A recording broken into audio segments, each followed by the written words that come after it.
ఈ మధ్యకాలంలో కొన్ని ఫేస్బుక్ కానీ వాట్సాప్లో చాలామంది అంటే లేడీస్ అంతా న్యూడ్ కాల్స్ని ఉపయోగిస్తున్నారు. అంటే ఏదో రకంగా ట్రాప్ చేయాలనే దాంట్లోనే వాళ్ళు వస్తున్నారు. తర్వాత వాళ్ళతో చాటింగ్ చేయడం, నాకు మనీ అవసరమని, నేను ఇలా అని అలా అని చెప్పి చేస్తున్నారు. సో ఇందులో ఈ మధ్యకాలంలో చూస్తే మామూలుగా ఉంది. ఈ మధ్యకాలంలో లేడీస్ యొక్క ఫొటోస్ని లేదా ఏదైతే సోషల్ మీడియాలో ఇన్స్టాగ్రామ్లో కానీ ఫేస్బుక్లో పెట్టినటువంటి ఫొటోస్ని డౌన్లోడ్ చేసుకొని వాళ్ళని న్యూడ్గా మార్ఫింగ్ చేసి వాళ్ళకే డైరెక్ట్ కాల్ చేసి మీకు సంబంధించినటువంటి ఈ ఫొటోస్ అన్నీ మా దగ్గర ఉన్నాయి అని ఒక రకమైనటువంటి ప్యానిక్ సిచ్యువేషన్ని విక్టిమ్లో కలగజేసి ఆ విక్టిము నిజమేనేమో అంటే ఇది కూడా ఏంటంటే మనకు వాళ్ళ యొక్క అభిరుచులు వాళ్ళ ఉన్నటువంటి టెక్నాలజీతో వాళ్ళ అభిరుచులు ఏంది వాళ్ళ యొక్క ఇవన్నీ కనుక్కొని అలాంటి వాళ్ళని ఎక్కువ టార్గెట్ చేయడం జరుగుతుంది. సోషల్ మీడియాని ఎక్కువగా యూజ్ చేసేటువంటి స్త్రీలని అమ్మాయిలని టార్గెట్ చేసుకుంటూ ఈ విధంగా చేయడం జరుగుతుంది. దానికి సంబంధించి కూడా వీఆర్ బుకింగ్ కేసెస్. సో అందరికీ అమ్మాయిలకు మెయిన్గా ఏంటంటే సోషల్ మీడియాని మనం మంచి కోసం యూజ్ చేయాలి. సోషల్ మీడియాని మన యొక్క జ్ఞానాన్ని పెంపొందించేందుకు యూజ్ చేసుకుంటే పర్వాలేదు.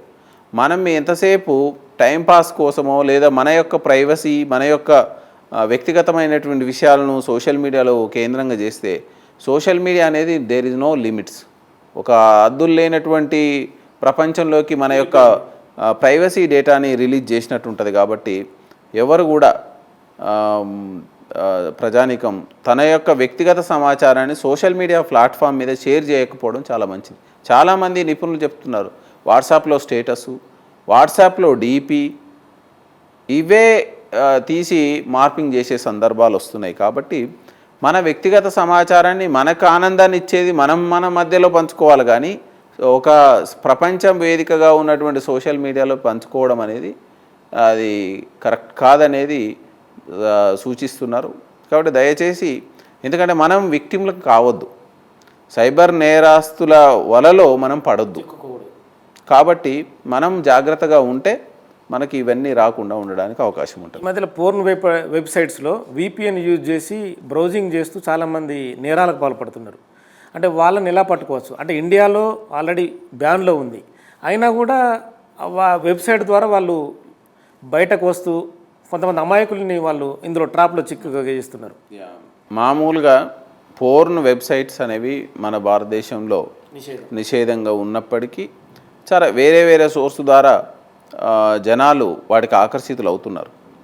అయితే దీని మీద కూడా ప్రజల్లో ఒక పెద్ద ఎత్తున అనేటువంటిది అవగాహన అవసరం. మరీ ముఖ్యంగా ఈ చిన్న పిల్లల్ని అమ్మాయిలని ఎవరైతే మైనర్స్గా ఉన్నటువంటి వాళ్ళని కేంద్రంగా చేసుకొని ఇలాంటివి జరుగుతున్నప్పుడు వీఆర్ ఆల్సో బుకింగ్ కేసెస్.